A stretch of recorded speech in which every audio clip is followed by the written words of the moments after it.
'అఖండ 2' December 5న విడుదలవుతుంది అనుకున్నాం. కానీ cinema bookings open చేశారు, అన్నీ చేశారు. లాస్ట్‌కి వచ్చేసరికి కొన్ని గంటలు ఉండంగా పోస్ట్‌పోన్ జరిగింది. సరే ఇదంతా ప్రొడ్యూసర్ల తప్పు జరిగింది, ఫ్యాన్స్ డిసప్పాయింట్ అయ్యారు, అదంతా బాగానే ఉంది. సినిమాకున్న హైప్‌కి సినిమా నెక్స్ట్ డే అయినా రిలీజ్ చేశారా? అది కూడా చేయలేదు. ఇప్పుడు డిసెంబర్ 12న రిలీజ్‌కి సిద్ధమవుతుంది అని రూమర్స్ వస్తున్నాయి. అది కూడా డిసెంబర్ 12కి రిలీజ్ చేస్తారా? లేకపోతే మళ్ళీ క్రిస్మస్‌కి పోస్ట్‌పోన్ చేస్తారా? మళ్ళీ క్రిస్మస్‌లో డిసెంబర్ 25 రిలీజ్ చేస్తారా? క్లారిటీ లేదు. అలా అని చెప్పి మళ్ళీ బుక్ మై షో ఓపెన్ చేస్తే ఏమో 2026 అఖండ 2 అని చూపిస్తుంది.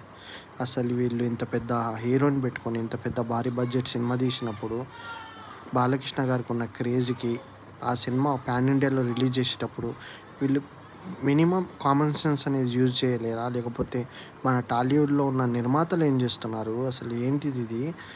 చాలా ఫ్యాన్స్ అయితే చాలా డిసప్పాయింట్ అయ్యారు. థియేటర్స్ దగ్గర అయితే ప్రతి ఒక్కళ్ళు కట్టుకున్న బ్యానర్స్ అయినా కానీ ఏదైనా కానీ మళ్ళీ తిరిగి తీసేస్తున్నారు, వెళ్ళిపోతున్నాయి. ఇప్పుడు దీని మీద ఇప్పటివరకు బాలకృష్ణ గారు ఒక్కసారి స్పందించింది లేదు. ఈ సినిమా ఇప్పుడు వస్తుంది, ఫ్యాన్స్ అభిమానులు మీకోసం అని చెప్పి మాట్లాడింది లేదు. జనవరి సంక్రాంతికి చూసుకుంటే అటు రాధేషాపు, ఇటు శంకర వీరప్రసాద్ అని చిరంజీవి గారిది పెద్ద సినిమాలు ఉన్నాయి. అసలు ఏంది ఇది? వీళ్ళు ఎలా అంటే అలా ఇష్టం వచ్చినట్టు పోస్ట్‌పోన్ చేసుకుంటూ వెళ్తున్నారు.